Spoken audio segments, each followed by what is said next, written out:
Hey, I'm Damianos. This is Left the Abyss. If you live in America, particularly any population hub, I'm sure you've noticed you are being occupied. This occupying force is the police. They do not live where you do, they do not care about you. And if they hurt you or kill you, they are protected from any consequence. They are an institution which is given total authority, and they protect their own. Let's talk about the boot on your head.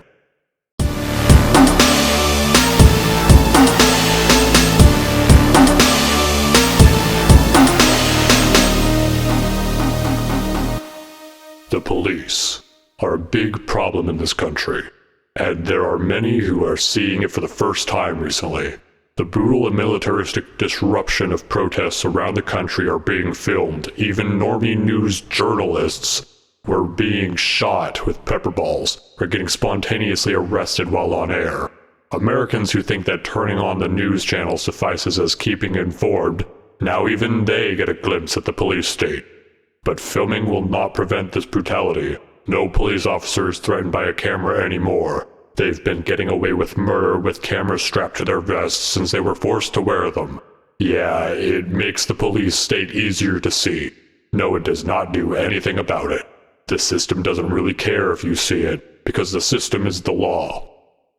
Police militarization, which is the massive budgets and rights to military war equipment, transforms the role of law enforcement from community servants to community controllers, both in the eyes of the community who see literal tanks and assault rifle flaunting troops commanding streets, and also in the minds of the people in law enforcement.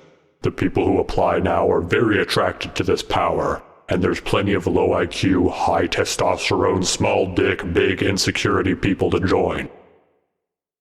You have to see how cool it would feel to ride in a tank with black body armor and a rifle even if you're not a chud. Oh, by the way, you may have noticed the transition away from the typical blue association. You may think of black when you think of police now. This is intentional. Black is as foreboding a color as you can get, and it signals power. Blue is too neutral. They aren't neutral. They are in charge. No officer would be caught dead in one of those fluorescent yellow European police outfits. Yellow is too friendly of a color. They want to look badass, and want you to recognize their authority. So, are all cops bastards? I mean, yes, obviously. But it's just a few bad apples.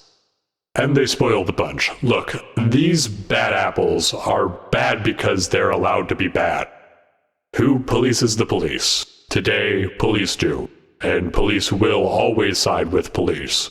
Instances of police siding with civilians or whistleblowing a bad apple or corrupt department are always punished.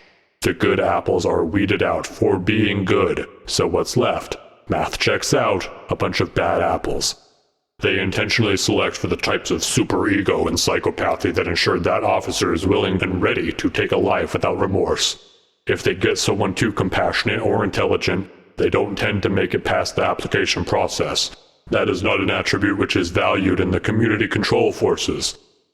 The culture of police is sick and corrupted. They view each other as brothers in arms, but they view you as a potential enemy.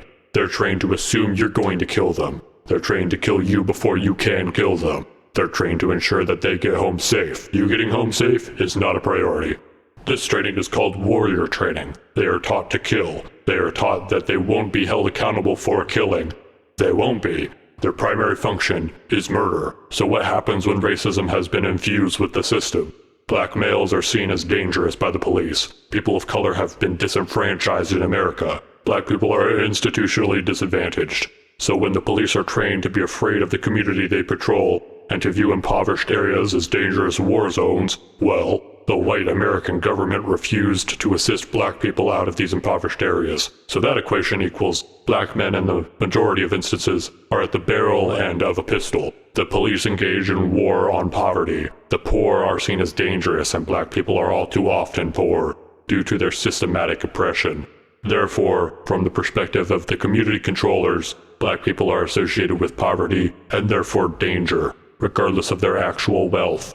This is the effect of systematic racism. This is what it is. The result is that warrior training, the training that teaches them to fear you, to fear death, to kill first, to be jumpy, trigger-happy, nervous, and hot-headed landmines of violence and disregard for human life is all too disproportionately often unleashed against black communities and on black people across the country.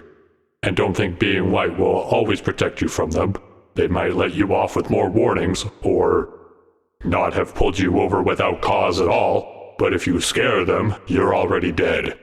Your privilege in this situation is that your skin color doesn't scare them. So yeah, they're violent. They're also the state, as in nearly all interactions with the state are with the police.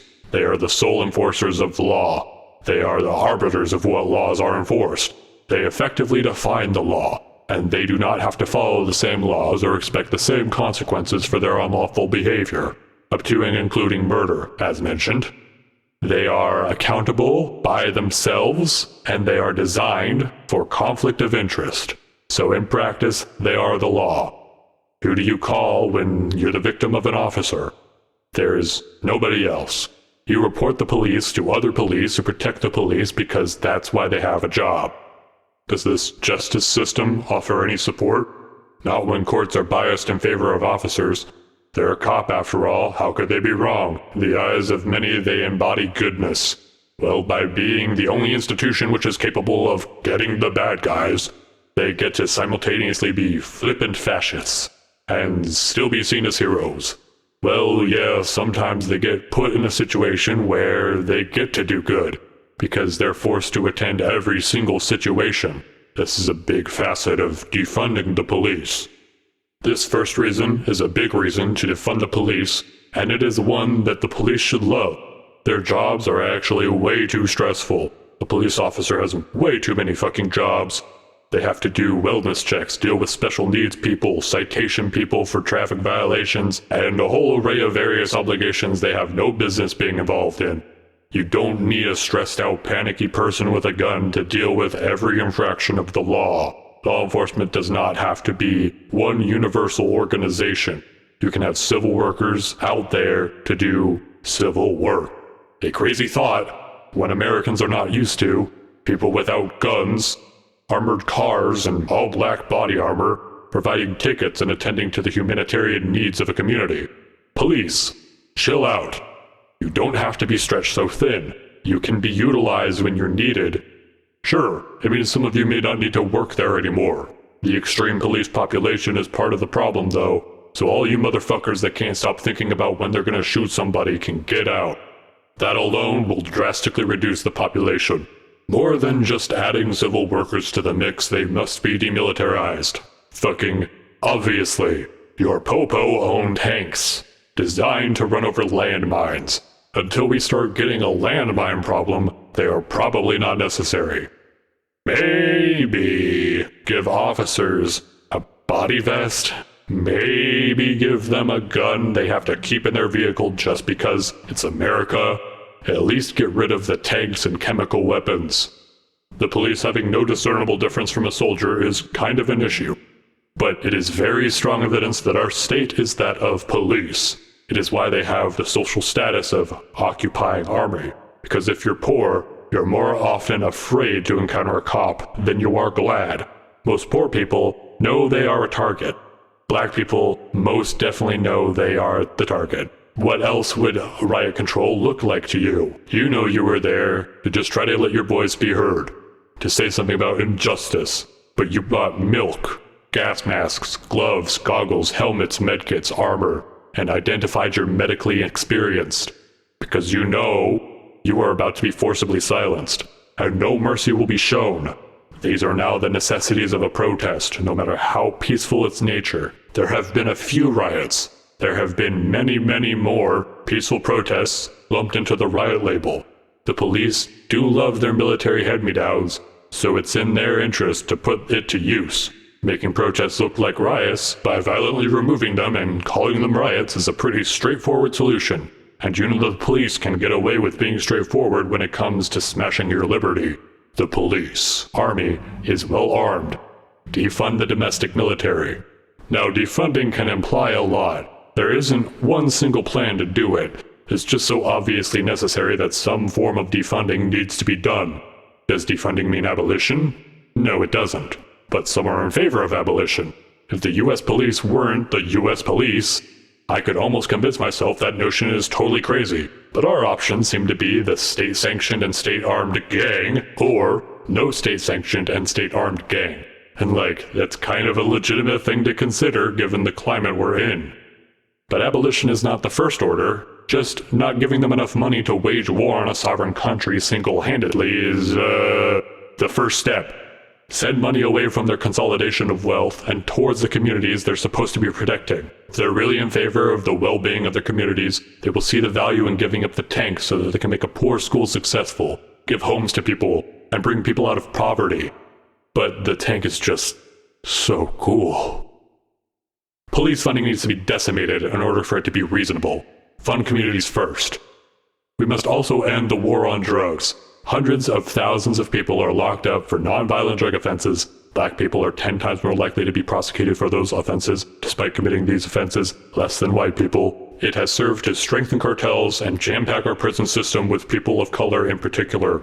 It is a failure which continues to wreak havoc on the people. It is a big excuse for military gear. SWAT teams use these military-grade weapons and machines for no-knock drug raids constantly, the majority of the time. War is carried out in the most violent and gratuitous ways. It's the cause of death of Breonna Taylor and many others. These raids are akin to assault, and all they require is suspicion of you maybe selling drugs. Even if you weren't, well, turns out that happens all the time. Just collateral of the drug war. There's so much to say about the police, what makes them all rotten, and all the many ways the system they function in is racist. But my summary for today is this. The United States are police states. As long as the police protect bad police, there are no good cops. The good ones already got fired, or will be if they report an abuse upon you. The system is racist, and many of them are racist. The system is also classist. If you're poor, you're probably a dangerous criminal to them, and your neighborhood is feared by them. The system is extra legal. It holds itself accountable, and therefore does not. The system is fucked, and you get fucked. That's it. I can go in depth further into any of these issues I raise later on. The horrors don't end, but let's make this a general video summarizing a few reasons we live in a corrupt police state, just in case you haven't noticed. Please like the video, subscribe and comment what you'd like to see. Thank you for watching Left the Abyss, mortals. Subscribe. ACAB. Defund the police. Black Lives Matter. No justice. No peace.